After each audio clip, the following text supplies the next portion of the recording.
मधुर मधुर नाम सीताराम सीताराम मधुर मधुर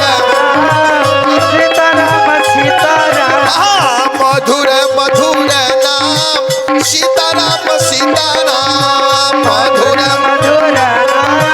सीताराम सीताराम मधुर मधुर नाम सीताराम सीताराम मधुर मधुर सीताराम सीताराम ताली बजा के मधुर मधुर नाम सीताराम सीताराम मधुर मधुर सीताराम सीताराम बोल प्यारे आठों जाम सीताराम सीताराम बोल प्यारे आठों जाम सीताराम सीताराम मधुर मधुर नाम सीताराम सीताराम मधुर अइला हीरा तन पाके जइबो जो पूंजी गवा के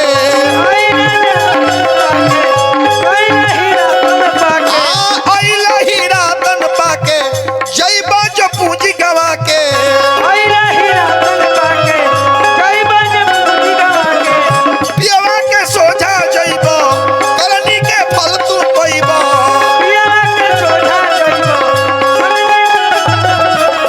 बन जाई बिगड़ल काम बन जाई बिगड़ल काम सीताराम सीताराम बन जाई मधुर मधुर नाम सीताराम सीताराम मधुर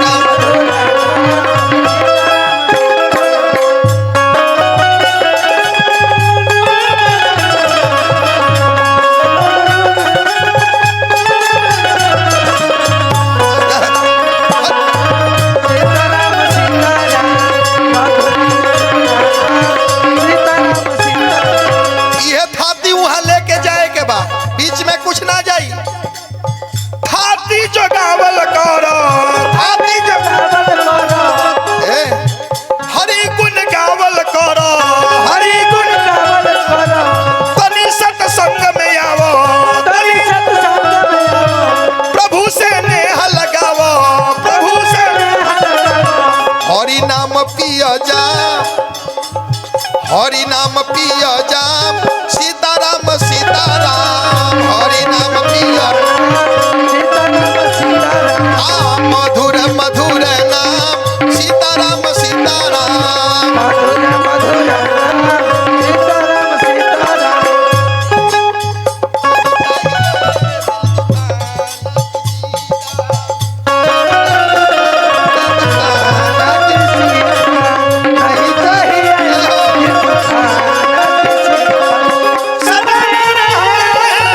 सदा रहेगा जमाना किसी का नहीं चाहिए दिल दुखाना किसी का नहीं चाहिए दिल दुखाना मधुर मधुर नाम सीताराम कभी कौराल बा तनिया बना के जानो और है देखी बड़ी प्रिय भक्त गुप्त दान में बहारों ठाकुर बाप रे बाप गुप्त दान में भैया की ओर से हजारों हजार रुपया आ गई। हनुमान जी से निवेदन करब कि हनुमान जी भैया के परिवार रूपी फुलवारी के अखंड बनाई भंडार सदा भरपूर रखी। कभी कह रहा बा पहले अपने को जानो तनी अपना के जानो तनी ललन के बतिया मानो ललन के संत के संगत करो संत के पुण्य के मटकी भरो पुण्य के पवन जी के ही है काम